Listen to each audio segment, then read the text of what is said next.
it is, baby. We're back. The Verde Room, back for our second season. I got Miss Judea. Hello. She from the House of Hidden Jewels. So that's this doing? fly spot we chilling at now, Welcome. Yeah, thank you for having us. Yes. Thanks for being here. Thanks for smoking us out. I loved it. Yeah, it is. Yeah. I appreciate it. What's going on, Bird? Loving life. Anything else is uncivilized. Yes, sir. Anybody that knows me knows that. So yeah, we here, we back with the Verde Room, man, to just bring y'all some guests, information, new stuff, new products, new music, new people. So, we all about keeping our community intact. So we don't help each other. Who gonna help us, right? Nobody. So each one teach one. Yes, sir. Miss Judea. Yes. So you new to our Verde Room crowd. So why don't you introduce yourself and tell them what you do? Hello, guys. How y'all doing? So my name is Judea Antoinette. Hi. Somebody's waving at me. My name is Judea Antoinette. I come from the cannabis industry originally. I made a cannabis tea that was called Hidden Jewels Tea.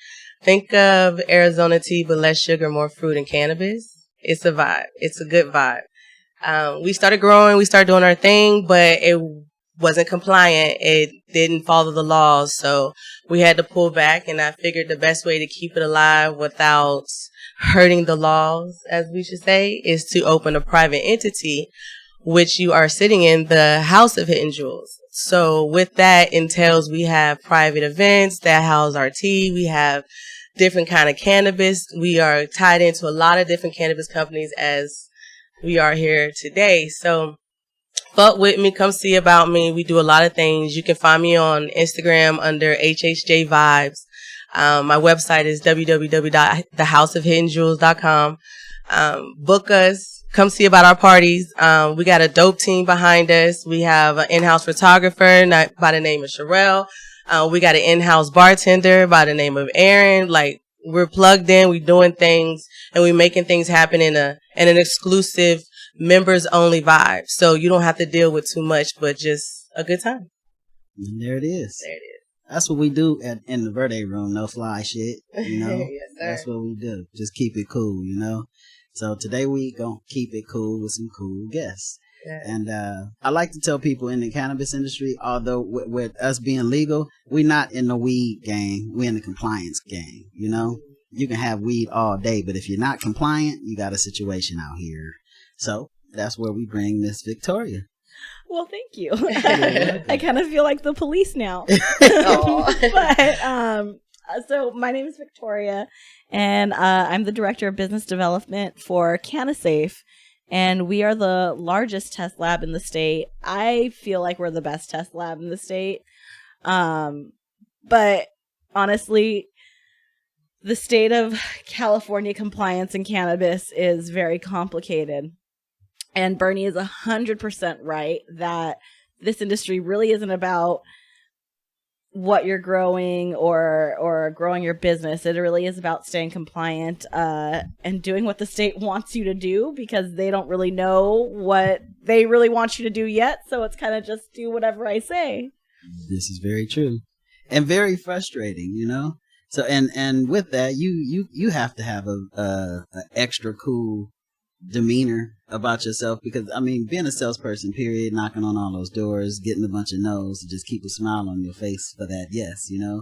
And then in the business you're in, most companies are already using a lab, They are, and I hate to say it because it's the reality, but most companies are potency chasing. Because it's really driven by consumers, because when you walk into a dispensary, right, the first thing the bud tender asks you is, well, what do you want? Do you want something like really high testing, or try this really high tester? I really like that, instead of asking the consumer, hey, what do you want to feel? What kind of effect do you want? How do you want to consume your cannabis? So unfortunately, consumers have really dictated that cannabis companies go with the highest number that they can get on their results. And unfortunately, Our regulations are called emergency regulations for a reason, because they were put into place because the state had no framework for how labs should operate or how distributors should operate. So it's a weird place to be in right now. Right. Definitely, it really is reminiscent of prohibition. Yes, we're trying to figure out how to regulate it. Nobody knows how to regulate it, and they're kind of just gangstering everybody right now. Unfortunately, that's what it is, right? So we came out of this crazy pandemic where for 2 years, the BCC, now the DCC, did very little to enforce things. And all of a sudden, you're hearing stories on Leafly and Blacklist and all of these weird enforcement stories. And you kind of don't know what's fact from fiction. That's true. And you hear a lot of whistleblower stories. And honestly, it's probably a lot of very disgruntled employees who don't understand the larger scale of the business and what it means to comply with these regulations, right? So a lot of these suspensions and things that you hear, people end up getting their license back, but all that ended up happening was they lost business or had to pay fines because of a framework that doesn't really fit for people in this space right now. Right. Like yourself, actually. I tried your tea. It's actually amazing. Thank you. You're welcome. There should be an easier pathway for you to having a legally licensed business in the state of California. But it's, for me, from my experience when I was out there pushing the tea, because I started doing events from everywhere you can think of, right? To events that you had to be compliant, and I wasn't, to events that were under market, black market, and it was all about the money. Yeah. Or it was all about who knew me. Because I would have a private party and that individual will invite me to a cannabis event, but I don't have a license for it, but I'm in the building. Yep. So I started realizing the laws don't matter. It's all about the legislation, really. It's a gray area. There's a lot of gray area to operate right now in cannabis. But the state's trying really hard to take that gray area away. And that's kind of scary for me because the way our state has designed our infrastructure is so that big businesses like Amazon can come in, right? And have these huge 40,000 acre grows instead of allowing, a small business to succeed, like on the backs of the people who've been jailed for this drug. So it's just, I'm not exactly happy with how our industry looks right now, but at the same time, I can't say that I'm not benefiting from how it looks right now, because I have been really successful in what I do. One of the things that makes me really passionate is understanding that compliance is how you keep your business. So I take a lot of time to help small businesses and educate them and tell them what I know so that they can be successful on their path to hopefully being a big business in this industry one day. Yeah, that's true. And that is business, for any small company that's out there. The goal is to eventually sell your company or sell a majority of it, and you keep some stakes to where you have some voice in the company. But the goal is to flip everything, right? You buy a house to flip it and make more money off that and buy another. Or create that generational wealth. True. True. I'm not opposed to creating a business that my kid wants to run one day. Yeah. I can already see my 10-year-old. He might not be a person who wants to sit at a desk. I could see him being in a grow one day and saying, "Hey, I want to grow some plants." So but this might be a business land for him. Yeah. So we'll see, but at least those options the same options that I have available to me right now, honestly, should be available to more people in our state. So I will say it matters to vote locally. One of the biggest things that's going on in our state right now is that locally there are a lot of barriers to access, and in certain counties they don't even allow retail sales. So, if you want that in your city, you have to tell your legislators, I want this. So it actually matters more to vote locally than it does on a national scale. True. Very true. And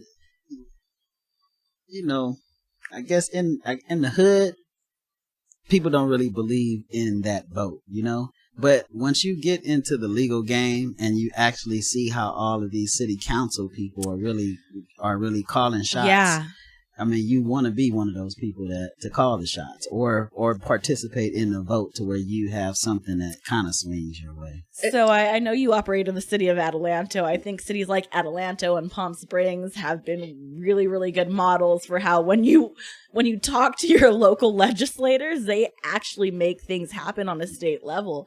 Because a lot of things that the state did are modeled after what was already happening in Palm Springs. But this should be taught to us.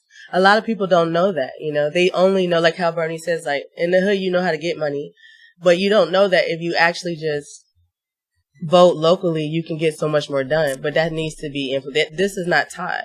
So it's not taught to us very specifically. I believe that, right? Like that's targeted. Of course. So that's good you're spreading the word. Yeah, you have to have more people like myself who will speak about it in a way that people understand, right? Yeah. Because I did not come from a very privileged upbringing my whole life.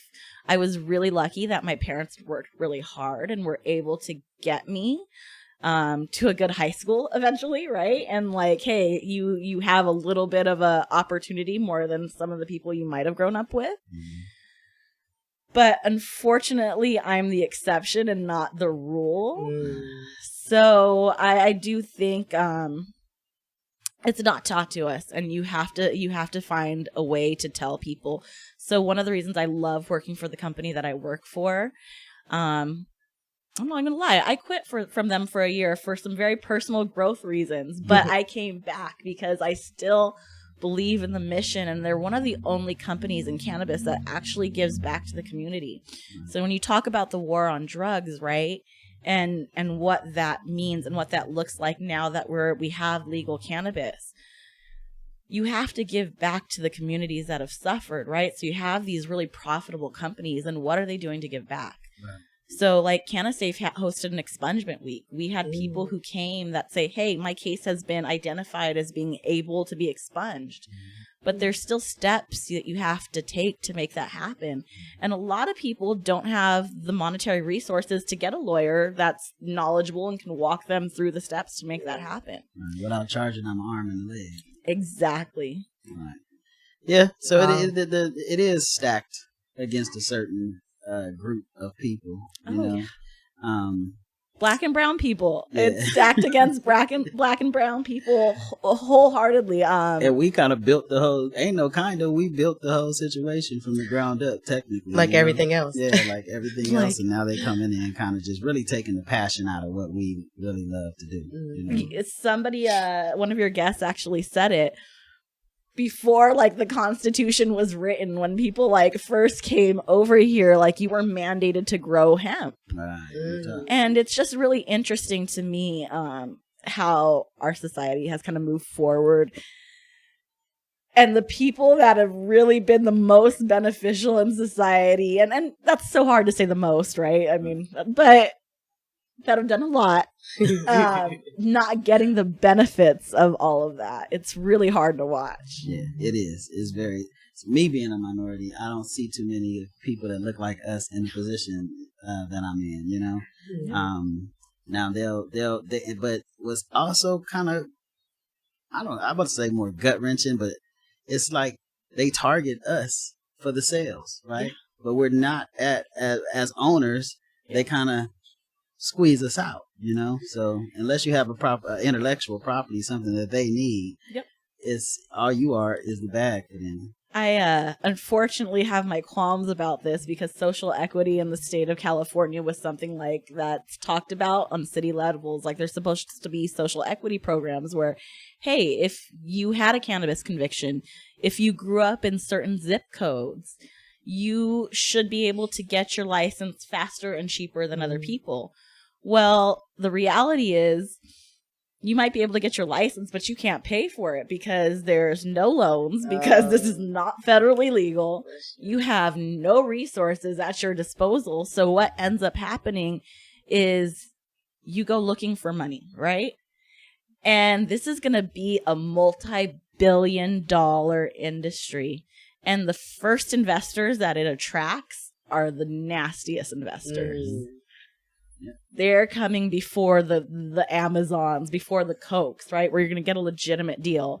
they're coming with all of these back-ended deals where they want to get you out of the way so that they have more control and you profit less. But then why don't you do everything where you own everything? Then they can't penetrate So you, very few companies in the space have been able to do that. So companies like Ball Family Farms, that's a social equity brand, right? Okay. And they're 100% owned by them. They've done it on their backs, but that's few and far between. Most social equity applicants sold their licenses to bigger companies. Okay. That's the trend that I see a lot. You know? It's just the big companies that are using that social equity person to give them 50%. They take 51%.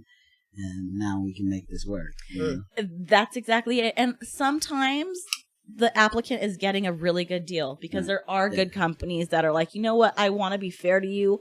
I want you to succeed. I want you to have a good deal. But they've been fewer. Again, they're the exception, not the rule. They don't want the backlash neither, right? So if people see later on down the line that they took advantage of the social equity person, that just totally backfires on them. So that's a part of their kindness in the beginning, but then that, you know, there's a long-term play. Yeah. That's how they get you, though. There's a long-term play. But I mean, at the end of the day, if you can take some of these social equity applicants and give them real wealth and benefit from it, then I'm okay with that. But a lot of people are getting pushed out of the businesses that they thought they would own. I call it getting famous Amos. You know, my man can't even use his own name. I know. Oh my God, those his grandmama's cookies, he can't even make them no more. I know. You know, so yeah. But that's what we're here for, right? To educate the people who kind of like the content we create and give them more than just smoking weed. Try to educate them. Not try to educate them. We educate them on how the business is actually ran. Yeah. Yeah, so. I love it. An insider point of view.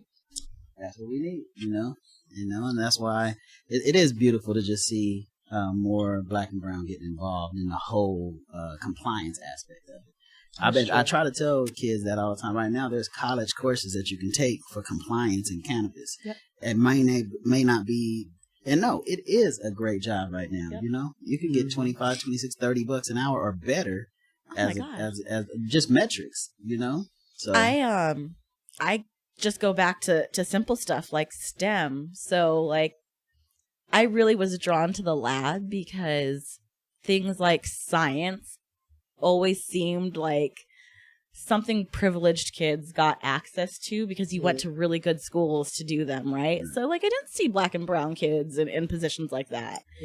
And so the lab that I work at has a lot of women, which is another thing that's precious to my heart. Oh, that's cool. Because women also are not encouraged to like, you know, be smart, like science, and like math.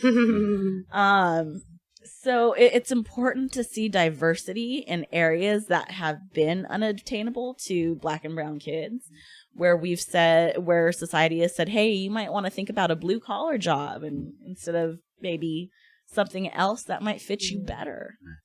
Can I ask, how did you get involved in this? What gave you this passion? I've always smoked weed. Like I started at 15 and I love weed. And at first I thought I wanted to open a dispensary and sell weed and grow weed. But life happened. Mm-hmm. I met my husband and I got accidentally pregnant. And I needed a real job all of a sudden.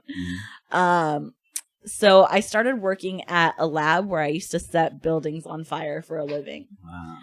So we were doing product testing and compliance for labs like Dow Chemical and Saint Gobain. Like I was putting walls through fake like earthquakes and fake fires, and I loved what I did. I thoroughly enjoyed it. I was the first salesperson who sold no one will know what this is, but a UL 962 certification, which no one else in the company had sold this certification after the company spent 5 years getting approved to sell this. And I was the first person to sell it. And I realized I understood compliance in a way that a lot of people around me didn't. And I saw that the laws in California were changing because I was living in Oklahoma at this time. And I was born and raised in California. And I kept telling the lab I worked for, you should consider cannabis testing we have everything we need to do this. Why couldn't we sell it? And they said, no, it's not going to be worth it. And it just called to me. So there were like 5 or 6 labs operating in the state at the time. And I emailed all of them. And CannaSafe, the owner at the time, emailed me back.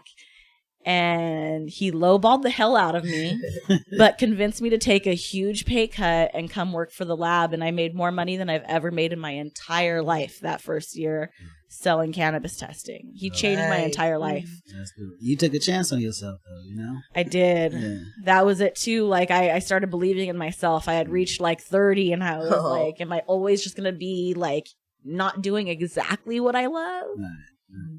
So parents, don't divert your kids from the cannabis industry. It's actually a lucrative business. They can really make something for themselves out of this, you know? Well, Ms. Victoria, it was a pleasure having you on with us. Thank you. Thank you. I'm going to ask you to continue to keep us compliant. However I can help, you already know. I'm going to see you tomorrow. So CannaSafe, you know, any brands out there looking to get yourself some testing? Hit Miss Victoria up at CannaSafe. Do you have a handle? I do. clean_cannabis_Victoria. And I also do a podcast, Colors of Cannabis. I do talk a lot about compliance and some of the brands that I do feel like are worth highlighting. Yes. It's so nice meeting you. It was nice meeting you guys. You got a dope team over there at Cannabis Capital Squad, man. Y'all keep the party cracking over there. So shout out to the Cannabis Capital cats. Thank you. Yeah. All right, Miss Victoria. Well, till next time, yes. All right.